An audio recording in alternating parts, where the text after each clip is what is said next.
파리올림픽이 이제 후반을 향해서 가고 있습니다. 이번 파리올림픽에서 우리나라 선수들이 예상을 웃도는 아주 좋은 성과를 내고 있는데요. 올림픽 시작 전에는 금메달 목표가 5개였는데 오늘 보니까 벌써 11개의 금메달을 땄더라고요. 이렇게 좋은 성과를 낸 모든 선수들이 참 대단하게 느껴집니다. 그런데 그렇게 메달을 딴 선수들 중에서도 특별히 양궁 선수들은 참 독보적입니다. 남녀 개인전 그리고 혼성 단체전, 남녀 단체전 모두 금메달을 땄습니다. 그것만 해도 훌륭한데 그 이면을 보면 더 대단한 것 같습니다. 남자 양궁 단체전은 대회 3연패, 3회 연속 금메달을 땄고요. 여자 양궁 단체전은 무려 10연패를 했습니다. 그러니까 올림픽이 이루어지고 있는 40년 동안 한 번도 금메달을 놓치지 않고 금메달을 땄다는 겁니다. 정말 대단하죠. 그래서 어떤 분은 양궁이라는 스포츠를 이렇게 정의를 하시더라고요. 각 나라에서 활을 제일 잘 쏘는 사람들이 모여서 6발씩 쏘고 금메달을 한국이 가져가는 경기. 양궁이 그렇다. 각자 모여서 쏘고 금메달은 한국이 가져가는 경기. 그렇게 설명을 합니다. 여러분, 우리나라가 왜 양궁을 잘할까요? 이미 다양한 분석을 보셨을 거라고 생각합니다. 제가 본 내용 중에는 이런 게 있었습니다. 우리나라가 양궁을 잘할 수밖에 없는 이유, 우리나라가 양궁을 잘할 수밖에 없는 이유가 애국가에 나와 있다는 겁니다. 애국가에. 애국가 가사 중에 이런 부분이 있죠. 하나님이 보호하사 우리나라 만세. 하나님이 보호하사 우리나라 만세. 하나님께서 우리나라를 보호하고 도와주셔서 만세대까지 이어진다는 겁니다. 그런데 요즘 MZ세대들은 이 가사를 이렇게 이해한다고 합니다. 하나님이 보호하사 우리나라만 세. 여러분, 이게 뭔지 이해가 되십니까? 이게 보호가 활이거든요, 영어로. 그러니까 활을 하사하셔서 내려주셔서 우리나라만 세. 그러니까 우리나라만 세다는 겁니다. 그러니까 하나님이 보호를 하사하셨으니 다른 나라가 이길 수가 없지요. 이게 사실이 아니겠지만 참 기발한 아이디어 같습니다. 우리나라가 양궁을 하도 잘하니까 이런 이해되지 않는 말도 합니다. 어떤 말이냐면 이런 거예요. 올림픽 나가서 금메달을 따는 것보다 국가대표 되는 게 더 어렵다. 들어보신 적 있으신가요? 올림픽 나가서 금메달 따는 것보다 국가대표 되는 게 더 어렵다. 사실 이건 상식적이지 않은 말입니다. 생각해보면 이상한 말이죠. 각 나라에서 가장 잘하는 사람들이 모여서 대회를 치르는 게 올림픽이지 않습니까? 그런데 이 말은 사실입니다. 실제로 지난 2020년 전대회지요. 도쿄올림픽에서 3관왕을 했던 안산 선수도 이번에 대표 선발전에서 탈락해서 대회를 못 나갔습니다. 일반적으로는 이해가 되지 않는 말이지만 한국에서는 이라는 조건을 달면 그런 변수를 넣으면 그 이해되지 않는 말이 되는 말이 되는 겁니다. 일반적인 상황에서는 이해가 되지 않더라도 특별한 변수가 더해졌을 때 이해가 되는 경우가 있습니다.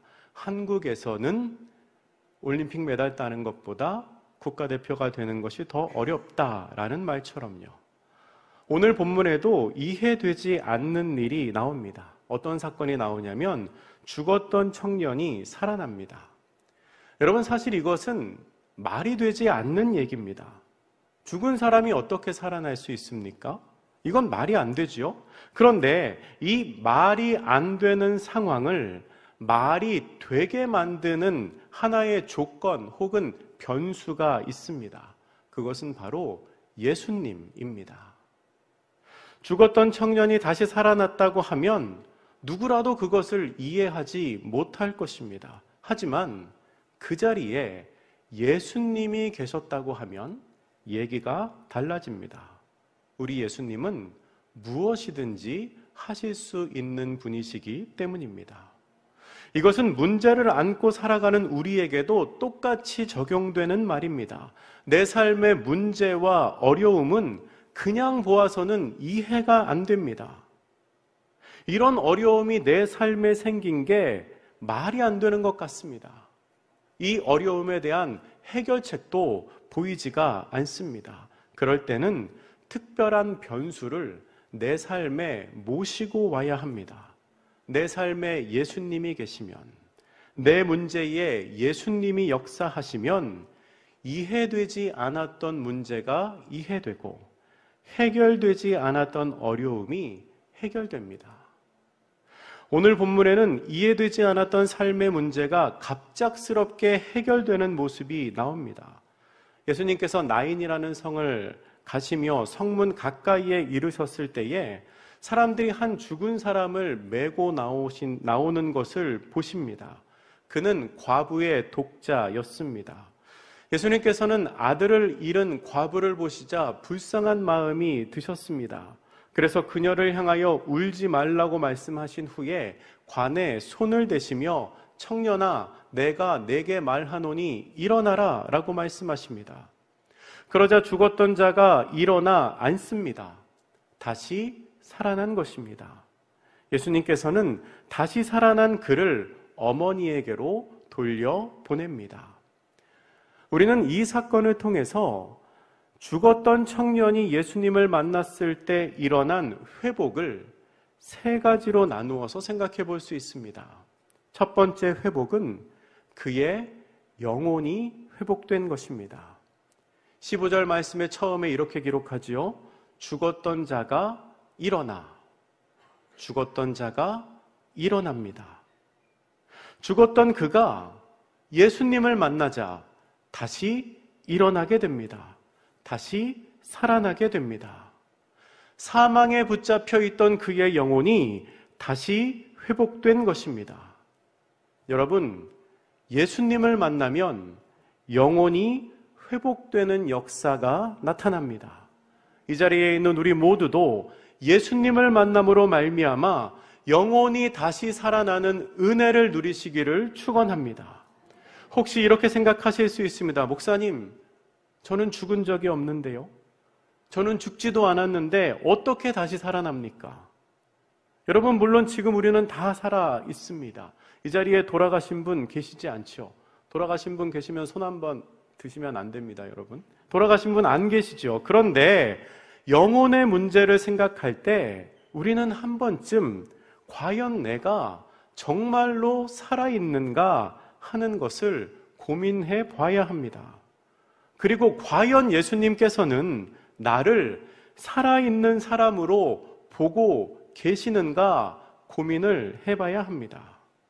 우리 주님께서는 지금 나의 모습을 보시고 과연 내가 살아있다고 말씀을 하실까요? 예수님께서 사도 요한을 통하여 사대 교회에게 이런 말씀을 하셨습니다. 요한계시록 3장 1절 말씀인데요. 우리 앞에 화면을 보시면서 같이 한번 읽어보겠습니다. 3장 1절입니다. 시작. 사대 교회의 사자에게 편지하라. 하나님의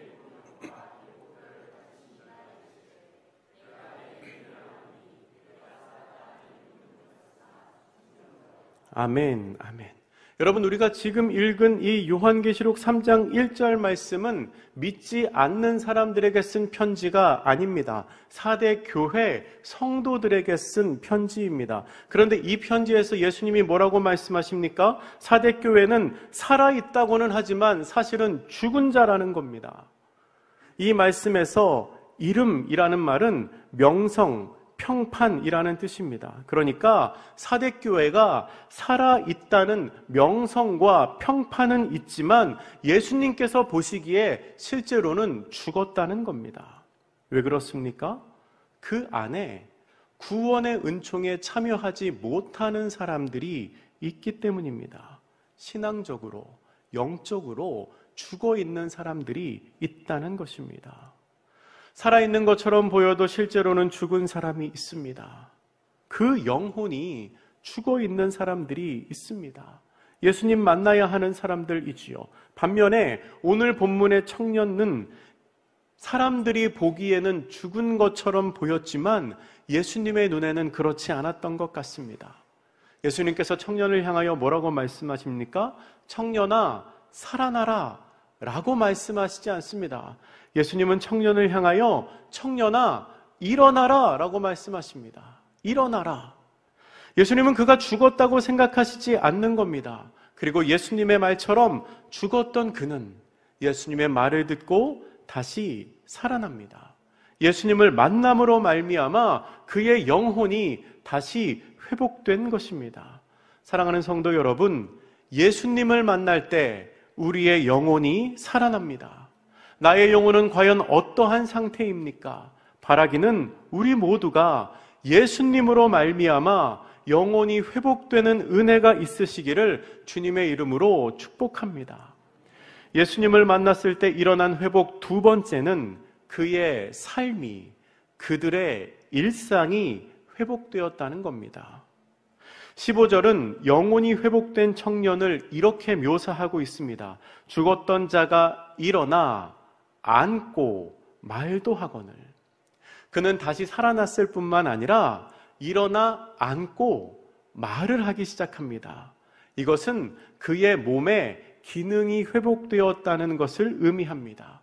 그가 죽기 전에 일상적으로 하던 일을 다시 반복해서 할 수 있게 되었다는 것을 의미합니다.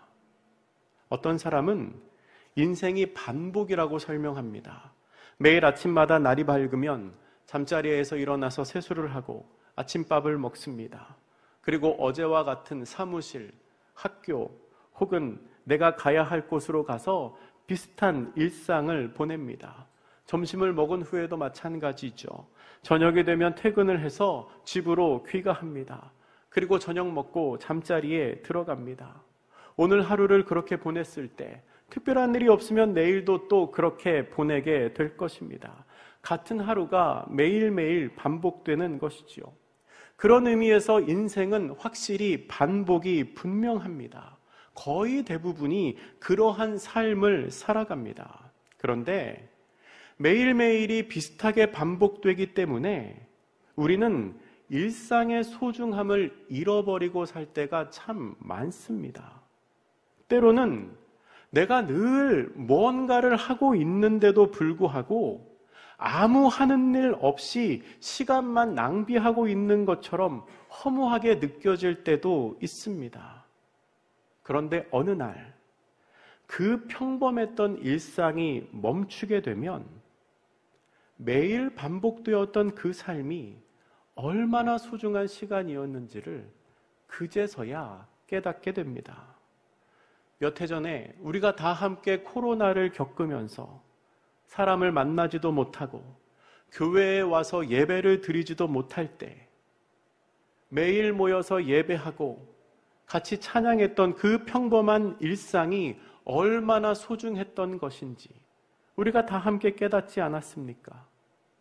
특별히 그러한 일상의 상실을 개인적으로 경험할 때에는 그 충격이 더 크게 다가옵니다. 만약에 아침에 평소와 다름없이 출근했던 우리 집 가장이 저녁에 집에 돌아오지 못한다면 어떨까요? 늘 똑같은 말로 아이를 인사하고 아이와 인사하고 배웅해서 보냈는데 그게 마지막 대화였다면 어떨까요? 어느 날 갑자기 걷지를 못하고 어느 날 갑자기 말하지 못하고 어느 날 갑자기 먹지 못하게 된다면 그 이후의 하루하루는 그 이전의 날들과는 전혀 다를 것입니다. 오늘 본문의 과부는 그런 상황을 겪었습니다.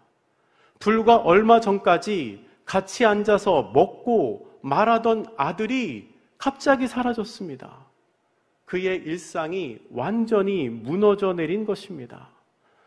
아들을 잃은 후의 삶은 그 전과 같을 수가 없습니다. 전혀 다른 세상, 전혀 다른 상황이 눈앞에 펼쳐집니다. 그런데 예수님을 만나니 죽었던 그 청년이 일어나 앉고 말을 합니다. 잃어버렸던 삶이 회복된 것입니다. 누군가에게는 일어나 앉고 말하는 것이 아무 의미 없는 행위로 다가설 수 있습니다. 하지만 이 청년의 어머니에게는 무너졌던 세상이 다시 일으켜 세워지는 것과 같은 감격과 감동이었을 것입니다. 여러분은 어떤 삶을 살고 계십니까? 매일 반복되는 나의 일상이 하나님의 은혜임을 기억하시기 바랍니다. 어쩌면 무료해 보일 수도 있는, 매일 똑같아서 지루해 보일 수도 있는 그 나의 삶이 하나님께서 나에게 허락하신 최고의 축복임을 기억하시기 바랍니다. 그리고 혹시 이 자리에, 혹시 그 평범한 삶을, 반복되는 일상을 잃어버리신 분이 있으시다면 그것을 회복시키실 수 있는 주님을 만나시기를 축복합니다. 물론 먼저 하나님 나라에 가신 가족을 하나님이 다시 살려주시지는 않을 겁니다. 그러나 우리 주님께서는 그 상실 속에서도, 그 잃어버린 마음, 상한 심령 속에서도 일상이 다시 회복되는 은혜를 우리에게 반드시 주십니다. 세 번째로, 그는 자신이 있어야 할 자리를 회복합니다. 15절의 하반절은 이렇게 기록합니다. 예수께서 그를 어머니에게 주시니. 예수님께서는 다시 살아난 그 청년을 어머니 곁으로 돌려보냅니다. 제가 말씀을 읽다가 엉뚱한 생각이 났습니다. 아니, 그 청년이 어머니에게 돌아가는 것이 아니라 예수님 옆에 있었다면 전도가 얼마나 잘 됐을까요? 그냥 예수님이 여기저기 다니시면서 이 사람 좀 보세요. 이 사람 원래 죽었던 사람인데 제가 살렸습니다. 여러분도 저를 믿으면 이렇게 죽었다가도 살아날 수 있습니다. 라고 말하면 전도가 그냥 되지 않겠습니까? 사람들이 더 많이 예수님 따르지 않겠습니까? 그러나 예수님께서는 그렇게 하시지 않습니다.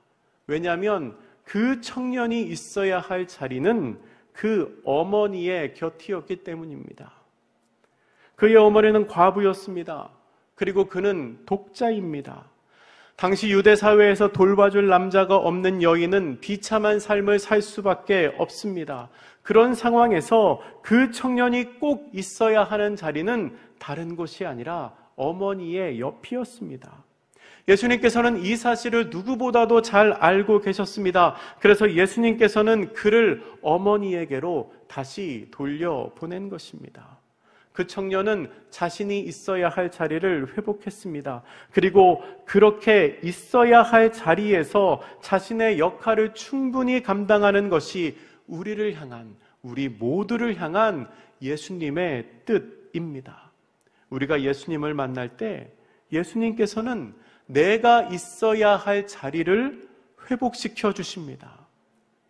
예수님께서는 우리들을 향하여 사람들 사이에서, 세상에서 소금과 빛으로 살아가라고 말씀하셨습니다.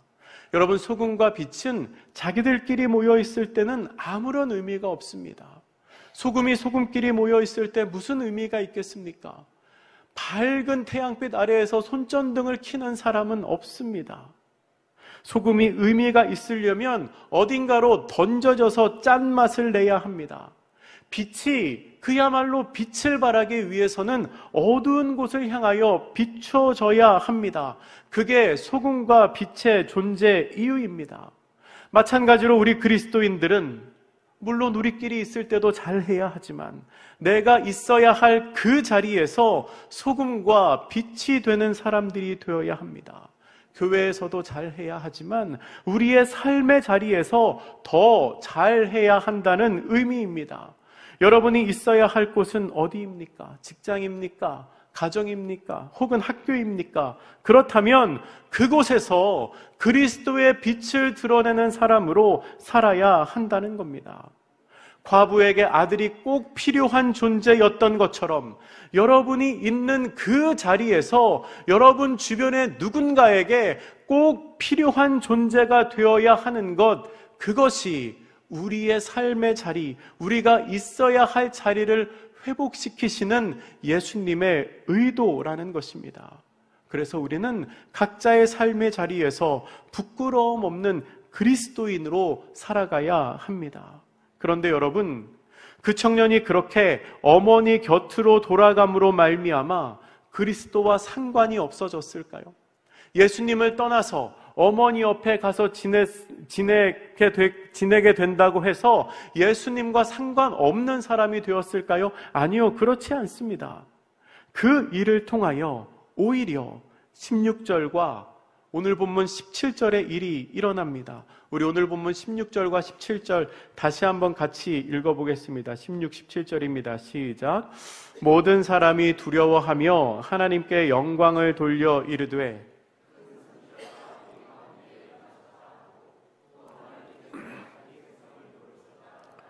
예수께 대한 이 소문이 온 유대와 사방에 두루 퍼지니라. 아멘. 여러분, 어떤 일이 일어났습니까? 먼저 모든 사람들이 두려워하며 하나님께 영광을 돌렸습니다. 사람들은 죽음까지도 다스리시는 하나님을 두려워하며 그 하나님을 찬양한 것입니다. 그리고 그 모든 사람들은 하나님께서 자신들을 위하여 일하고 계시다는 사실을 깨닫게 되었습니다. 큰 선지자가 우리 가운데 일어나셨다 하고 또 하나님께서 자기 백성을 돌보셨다 하더라. 아, 지금 하나님께서 우리를 이렇게 돌보아주고 계시는구나라고 깨달았다는 겁니다. 또한 구원자이신 예수님에 대한 소문이 온 유대와 사방에 두루 퍼지게 되었습니다. 예수께 대한 이 소문이 온 유대와 사방에 두루 퍼지니라. 예수님께서 굳이 그 청년을 자기 곁에 두어서 부활의 증거로 삼지 않으셨더라도 그를 통하여 이루어진 일이 온 유대와 사방에 두루 널리 퍼졌다는 것입니다. 그 청년의 그 일이 예수가 그리스도임을 증거하고 있다는 것입니다. 청년이 일어나서 영혼이 회복되고 삶이 회복되고 그가 있어야 할 자리가 회복됨으로 말미암아 그 모든 일이 이루어졌습니다. 죽었던 청년이 예수님을 만나자 모든 사람들이 하나님께 영광을 돌리며 하나님을 인정하며 구원자이신 예수 그리스도의 소문이 온 지역에 퍼지게 되었습니다. 바라기는 우리를 통해서도 그런 하나님의 역사가 나타나기를 소망합니다. 우리가 예수님을 만날 때에 우리의 영혼이 회복될 것입니다. 그리고 우리의 일상이 회복될 것입니다. 내가 있어야 할 삶의 자리가 회복될 것입니다. 그리고 그러한 회복을 통하여 하나님께서 영광 받으시며 우리 주변에 있는 사람들이 우리를 통하여 예수 그리스도를 알게 되고 나를 통하여 예수 그리스도의 소문이 퍼지게 될 것입니다. 그런데 여러분, 예수님께서 회복시키신 이 모든 일을 보면서 우리가 꼭 기억해야 할 것이 있습니다. 그것은 이 일이 어떻게 해서 이루어졌는가 하는 점입니다. 이게 중요합니다. 지금까지는 현상에 대해서 말씀드렸습니다. 회복은 나타나는 현상입니다. 우리는 그 현상이 나타나는 계기가 무엇인지를 알아야 합니다. 이 모든 일, 그러니까 영혼의 회복, 역할의 회복, 있어야 할 자리의 회복, 그로 말미암아 사람들이 하나님께 영광을 돌리고 하나님을 인정하고 구원자이신 예수 그리스도의 소문이 퍼지게 되는 이 모든 일이 어떻게 해서 시작되었는가? 어떻게 해서 이루어지게 되었는가? 물론 제가 계속해서 말씀드린 것처럼 청년이 예수님을 만남으로 말미암아 이루어졌습니다. 그런데 가만히 들여다보면 그 안에도 하나의 인과관계가 있음을 알게 됩니다. 청년이 예수님을 만남으로 무조건적으로 자동적으로 그 일이 일어난 게 아닙니다. 예수님께서 관에 손을 대셨을 때 그 청년이 자동으로 살아난 게 아니라는 겁니다. 사실 이 모든 일은 청년이 예수님의 부르심에 순종함으로 말미암아 이루어졌습니다. 다시 말하면 이 모든 일을 이루게 한 것은 청년아 일어나라 라고 말씀하시는 예수님의 명령에 그가 순종했기 때문이라는 겁니다. 여러분, 순종은 성경에 나오는 굉장히 중요한 주제 중에 하나입니다. 사실 이 세상의 모든 일은 하나님의 뜻에 대한 피조물의 순종 혹은 하나님의 뜻에 대한 대상자의 순종으로 이루어졌다고 해도 과언이 아닙니다. 태초에 하나님이 천지를 창조하실 때에 빛이 있으라 라고 명령하셨습니다.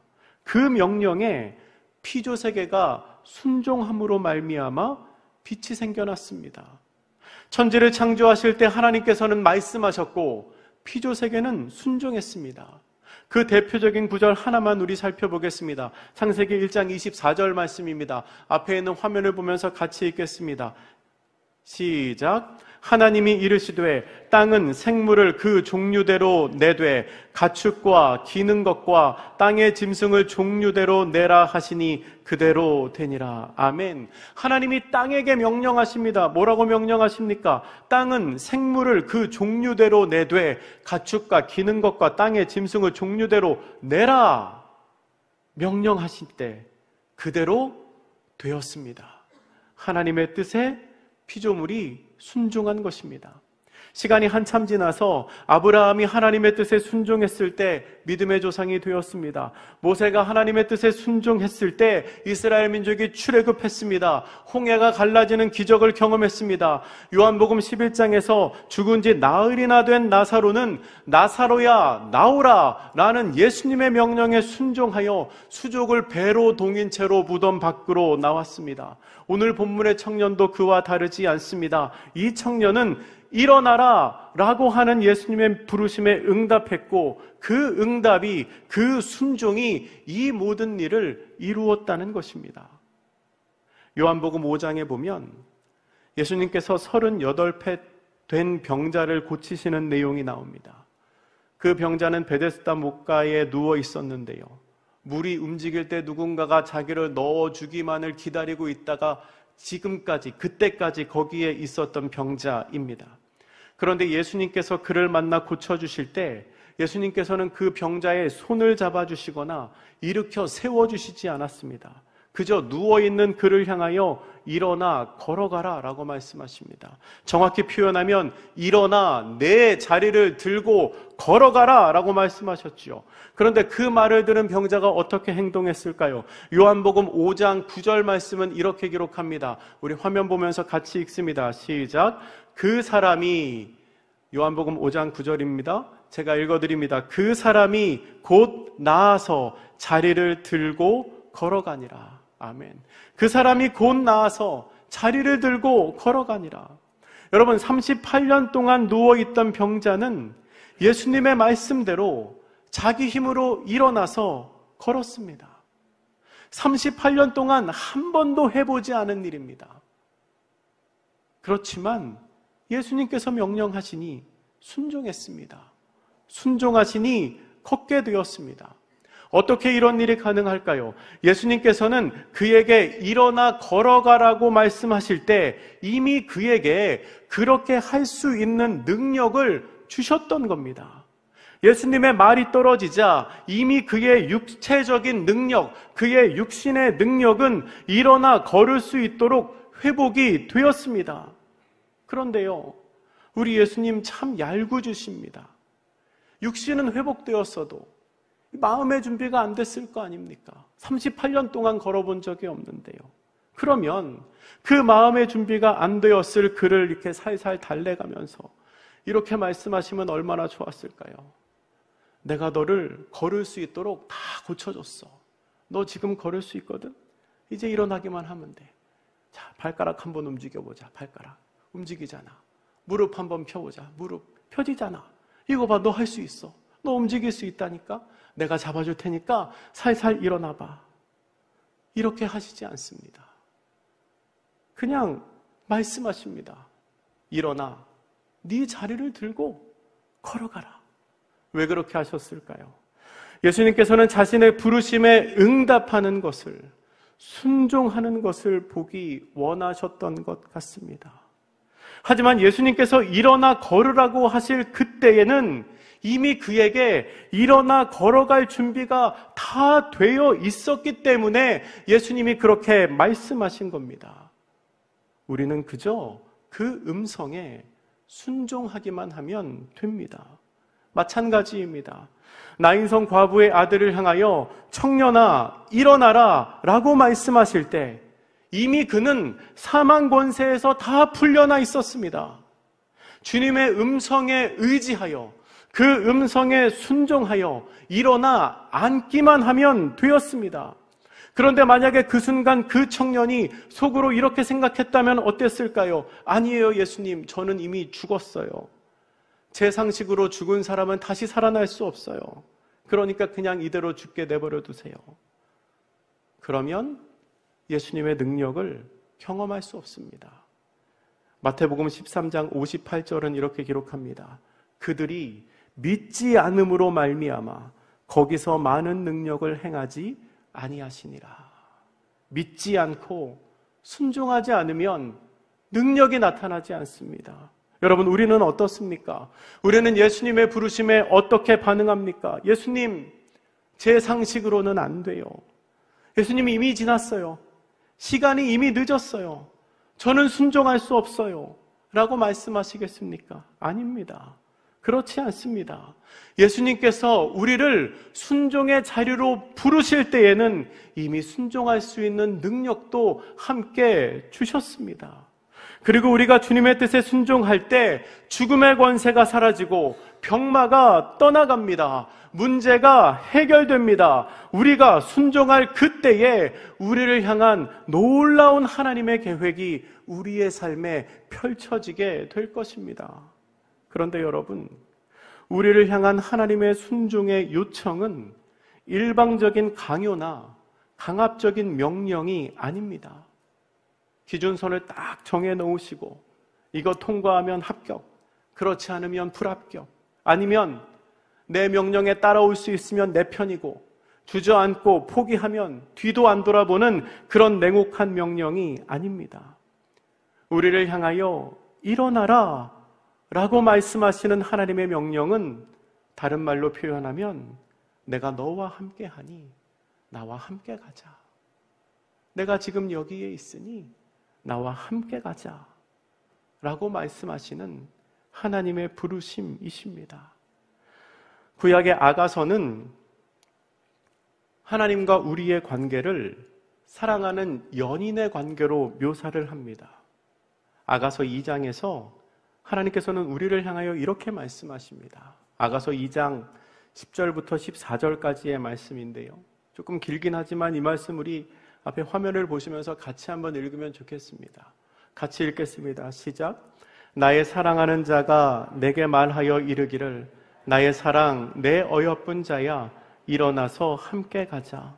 겨울도 지나고 비도 그쳤고 지면에는 꽃이 피고 새가 노래할 때가 이르렀는데 비둘기의 소리가 우리 땅에 들리는구나. 무화과 나무에는 푸른 열매가 익었고 포도나무는 꽃을 피워 향기를 토하는구나. 나의 사랑 나의 어여쁜 자야 일어나서 함께 가자. 바위 틈 낭떠러지 은밀한 곳에 있는 나의 비둘기야, 내가 내 얼굴을 보게 하라. 내 소리를 듣게 하라. 내 소리는 부드럽고 내 얼굴은 아름답구나. 아멘. 여러분, 하나님께서 우리에게 이렇게 말씀하십니다. 나의 사랑, 내 어여쁜 자야, 일어나서 나와 함께 가자. 겨울도 지났고 비도 그쳤다. 이제는 꽃이 피고 새가 노래할 때가 이르렀으니 일어나서 나와 함께 가자. 그렇게 말씀하십니다. 여러분, 우리를 향해 일어나라고 말씀하시는 하나님의 음성은 일어나서 너만 가라, 이게 아닙니다. 일어나서 나와 함께 가자. 이미 겨울은 지났습니다. 비도 그쳤습니다. 무슨 의미입니까? 나를 둘러싸고 있는 어려움은, 나를 둘러싸고 있는 고난은 이미 어느새 다 잠잠해졌습니다. 우리는 나를 향해 부르시는 그 주님의 따뜻한 음성에 순종하여 그 주님의 부르심에, 그 주님의 초청에 응하기만 하면 됩니다. 사랑하는 성도 여러분, 하나님께서 우리를 향하여 일어나라 라고 말씀하십니다. 그렇게 있지 말고, 그렇게 슬퍼하고만 있지 말고, 그렇게 낙심하고만 있지 말고, 마치 죽은 사람처럼 그렇게 있지 말고 일어나서 나와 함께 가자라고 말씀하십니다.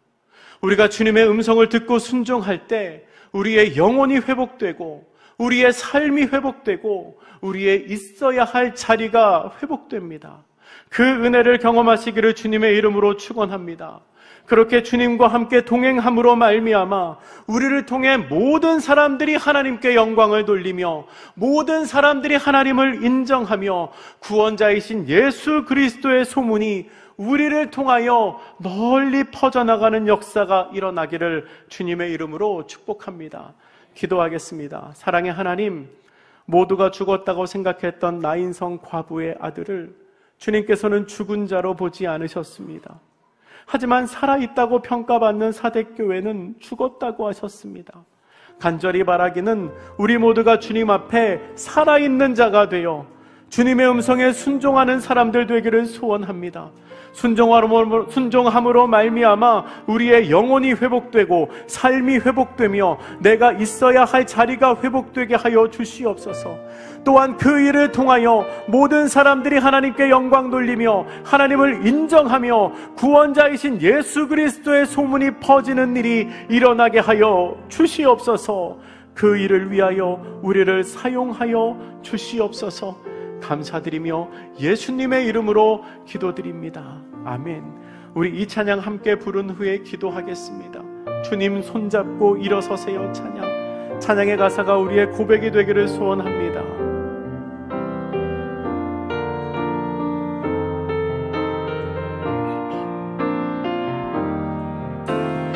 왜 나만 겪는 고난이냐고 불평하지 마세요. 고난의 뒤편에 있는 주님이 주실 축복 미리 보면서 감사하세요. 너무 견디기 힘든 지금 이 순간에도 주님이 일하고 계시잖아요. 남들은 지쳐 앉아 있을지라도 당신만은 일어서세요. 힘을 내세요. 힘을 내세요. 주님이 손 잡고 계시잖아요. 주님이 나와 함께함을 믿는다면 어떤 역경도 이길 수 있잖아요. 2절 고백합니다. 왜 이런 슬픔 찾아왔는지 원망하지 마세요. 당신이 잃은 것보다 주님께 받은 은혜 더욱 많음에 감사하세요. 아멘. 너무 견디기 힘든 지금 이 순간에도 주님이 일하고 계시잖아요. 남들은 지쳐 앉아 있을지라도 당신만은 일어서세. 힘을 내세요. 힘을 내세요. 힘을 내세요. 주님이 손 잡고 계시잖아요. 주님이 나와 함께함을 믿는다면 어떤 역경도 이길. 우리 이렇게 한 번 더 고백합시다. 너무 견디기 힘든, 너무 견디기 힘든지 주님이 일하고 계십니다.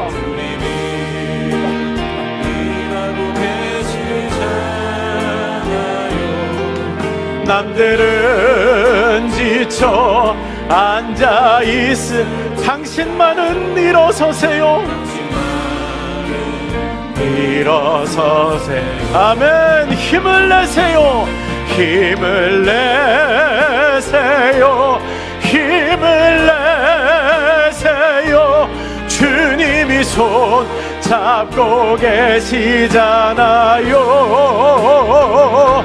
주님이 나와 함께함을 믿는다면 어떤 역경도 불현도 외갑시다.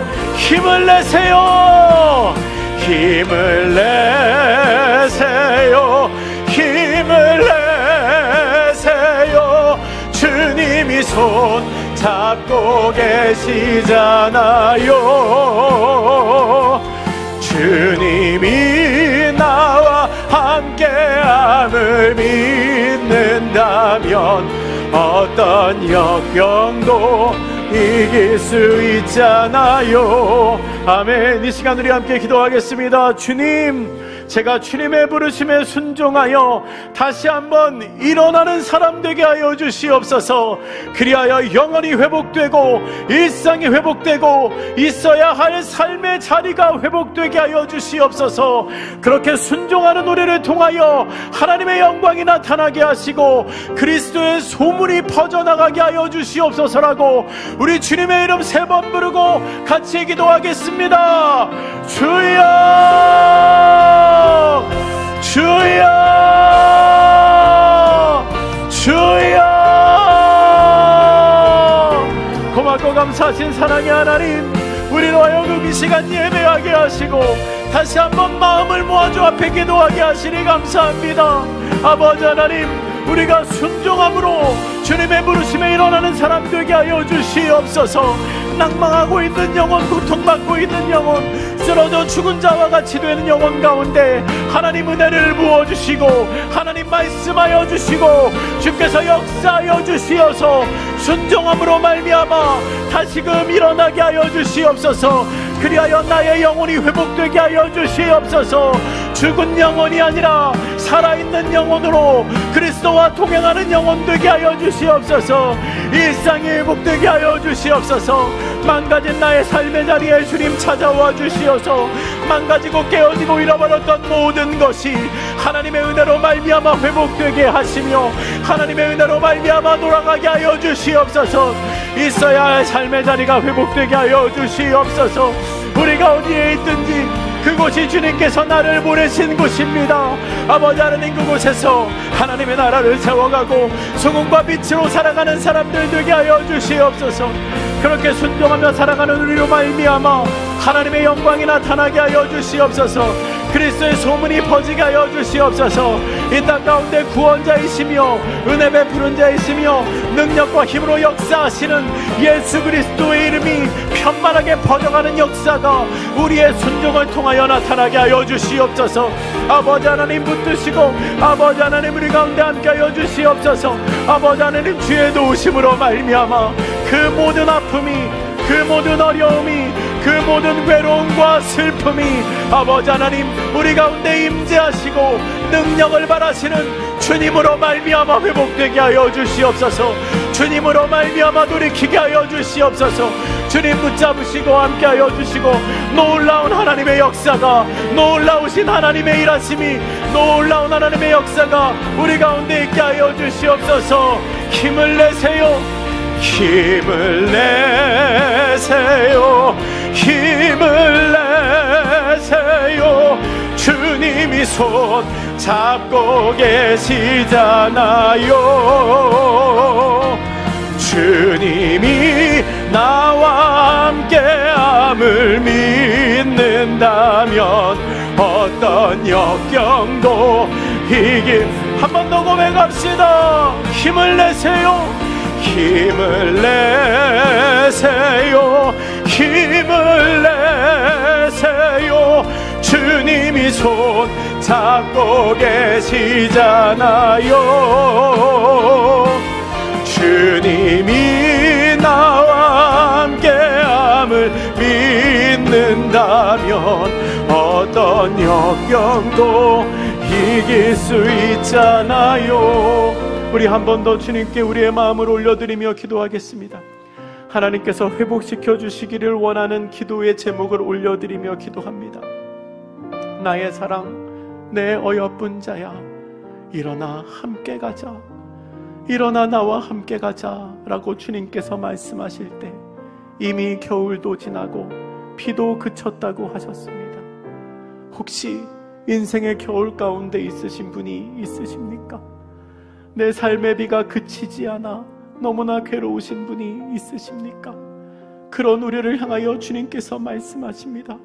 겨울도 지나고 비도 그쳤다. 나의 사랑, 내 어여쁜 자야, 일어나서 함께 가자. 이제는 꽃이 피고 새가 노래할 때가 이르렀다. 비둘기의 소리가 우리의 땅에 들린다. 나의 사랑, 내 어여쁜 자야, 일어나 나와 함께 가자. 하나님, 내 삶에 아직도 이러한 겨울이, 이러한 비가 있습니다.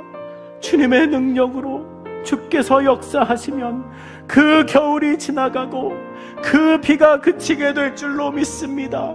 하나님, 내 삶에 임재하시고 나와 함께 하시고 내가 주의 음성에 순종하게 하옵소서라고 우리의 어려움의 문제를, 우리의 기도의 제목을 다시 한번 주님께 올려드리며 기도하겠습니다. 우리 주여 한번 외치고 기도합니다. 주여,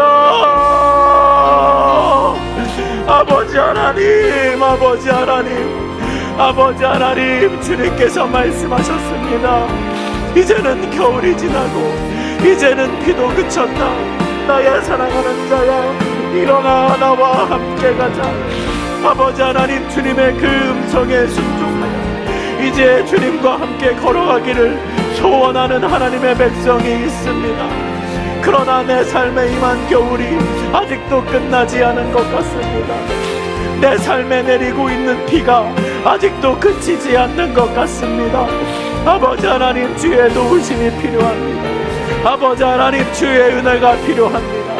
아버지 하나님, 우리와 함께하여 주시옵소서. 사모하는 마음으로, 간절한 영혼으로 부르짖으며 주 앞에 간구하는 그 기도에 응답하여 주시옵소서. 자식을 잃은 애미의 심정으로, 세상이 무너진 것과 같은 심령으로 오직 의지할 것이 주님밖에 없어 주님을 향하여 부르짖는 이 하나님의 백성들의 소리에 귀를 기울여 주시옵소서. 내 삶의 겨울이 끝나기를 소원합니다. 내 삶에 내리고 있는 이 비가 이제는 그치기를 소원합니다. 아버지 하나님, 은혜 허락하여 주시옵소서. 아버지 하나님, 붙들어 주시옵소서. 아버지 하나님, 함께하여 주시옵소서. 아버지 하나님, 역사하여 주시옵소서. 아버지 하나님, 주님의 임재하심을 바라고 주님의 역사하심을 바라며 하나님의 때가 임하시기를 사모하는 영혼으로 바라보고 있는 우리들 가운데 주여 역사하여 주시옵소서. 주여 말씀하여 주시옵소서. 이제는 꽃이 피고 이제는 새가 노래할 때가 이르렀습니다. 이제는 비둘기의 소리가 들리는 곳에서 주님과 동행하며 함께 거하기를 원합니다. 주여 은혜 허락하여 주시옵소서. 아버지 하나님, 우리와 함께하여 주시옵소서. 그로 말미암아 우리가 하나님의 나라를 세워가고 하나님의 영광 가운데 거하는 사람들 되게 하여 주시옵소서. 주님, 우리의 삶을 붙드시고 우리 가운데 역사하시는 놀라운 하나님의 은혜와 하나님의 기쁨을 누리며 살아가게 하여 주시옵소서. 내 삶의 모든 두려움을 다 주님께로 올려드립니다. 내 삶의 모든 괴로움과 모든 문제를 다 주님께로 올려드립니다. 주님, 음양하여 주시옵소서. 아버지 하나님, 함께하여 주시옵소서. 주님, 역사하여 주시옵소서. 주여 긍휼히 여겨 주시옵소서. 아버지 하나님, 붙들어 주시고 주여 함께하여 주시고 그로 말미암아 하나님의 일하심을 우리가 바라보게 하여 주시옵소서. 이제 지면에 꽃이 피고 새가 노래할 때가 이르렀다고 말씀하셨습니다. 비둘기의 소리가 땅에 울린다고 말씀하셨습니다. 주님, 간절히 구합니다. 내 삶의 겨울이 다 지나가게 하옵소서. 내 삶에 내리는 비가 다 그치게 하여 주시옵소서. 그리하여 나의 사랑, 내 어여쁜 자야, 일어나서 함께 가라 말씀하시는 그 주님의 음성에 우리가 주저함없이 두려움 없이 아멘으로 화답하며 주님과 동행하는 하나님의 백성들 되게 하여 주시옵소서. 일어나라고 부르시는 그 주님의 음성에 뒤돌아보지 않고 순종하는 사람 되게 하여 주시고, 그 순종함으로 말미암아 내 삶의 모든 영역에서 하나님께서 허락하시는 회복을 경험하는 우리 모두가 되게 하여 주시옵소서. 성령 하나님께서 내 삶에 그렇게 역사하실 줄 믿습니다. 주여 응답하시고 우리와 함께하여 주시옵소서. 감사드리며 이 모든 말씀 예수님의 이름으로 기도드립니다. 아멘.